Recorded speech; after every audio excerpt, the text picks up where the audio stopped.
Ben écoutez, j'ai beaucoup de respect pour cette France avec laquelle nous avons des relations, comme je l'ai dit, historiques, stratégiques, on ne peut pas le nier. Je suis en train de m'adresser à vous en français. Donc, la France, ça fait partie de moi. Moi qu'on qualifie de radical, d'anti-français, d'anti-je ne sais quoi. Non, je parle français. Et je m'exprime à travers le français pour me faire comprendre avec le monde. Donc cette France a une partie en moi, une partie de mon identité. La France fait partie. Je tiens compte de cela. Je ne peux pas l'ignorer. Non, l'ignorer, c'est faire preuve d'ignorance et de myopie politique. Non. La France aujourd'hui, c'est notre partenaire, c'est quelqu'un avec lequel nous partageons presque tout. Mais quand même, nous sommes aussi un pays souverain qui a des particularités, qui a aussi une identité, qui a un passé, qui aspire à un avenir. Mais qu'on nous laisse quand même un peu l'autonomie de décider de ce que nous allons être demain. Mais vouloir nous imposer tout le temps leur point de vue, avec surtout, il n'y a pas la manière. J'allais le dire, j'ai failli avoir la pudeur de le dire, mais je vais quand même dire, et le dire avec arrogance. Non, on ne négocie pas, non, on ne parle pas. C'est ce qui fait mal aux Maliens. Si aujourd'hui, il y a un problème d'anti-français qu'on sent, ce n'est pas la France en tant que nation, en tant qu'État. C'est surtout l'élite et les dirigeants français qui ont un langage souvent qui n'est pas un langage amical. Voilà. Et ça, les gens ne le comprennent pas. Aussi bien la jeunesse en Occident que la jeunesse aussi chez nous est réticente à des dictats. Et ça, il faut que la France change sa façon de faire. Et le monde est changeant. Je parlais du nouvel ordre mondial, ça change. Et on ne peut pas continuer de tout le temps à penser que vous allez mener les gens de la même manière. Les Français ont entendu ceux qui ont organisé leur sommet avec des jeunes pour aller leur dire ce qu'ils veulent entendre. Mais les jeunes sont allés leur dire l'aspiration de la jeunesse. C'est une jeunesse aujourd'hui qui aspire aussi à être libre, à émettre ses idées, à parler comme elle pense. Et non vraiment à quelqu'un à qui on appelle les gens pour aller leur dicter, et ce que j'ai beaucoup regretté d'ailleurs.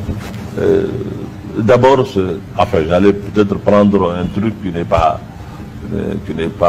le sujet, parce que vous avez parlé de la France, et parlons-en. C'est un pays qu'on aime beaucoup, parce qu'avec lequel nous sommes condamnés de cheminer. Mais aujourd'hui, la France aussi doit savoir que le monde a changé. Et on le fait savoir à la France tout le temps d'ailleurs. On lui fait ça tout le temps. Mais la France oublie aussi que le monde change. Les choses ne resteront pas comme elles étaient.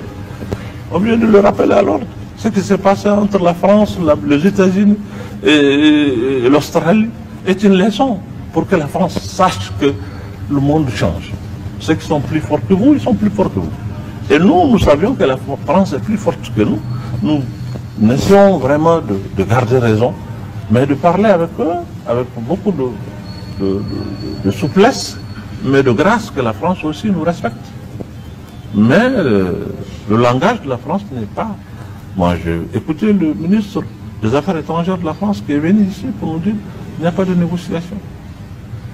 Mais je suis d'accord qu'on ne négocie pas en France là-bas, que les Français ne négocient pas, qu'ils viennent chez nous pour nous dire que vous ne négociez pas.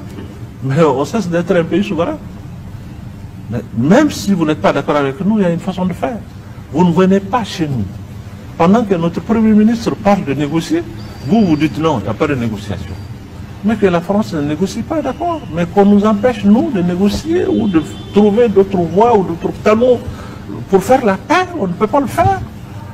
Non, ça ne peut pas se comprendre. Et c'est pour cela que les Maliens sont complètement... Aujourd'hui, ils ne comprennent pas la position de la France. Ils viennent nous aider pour avoir la paix.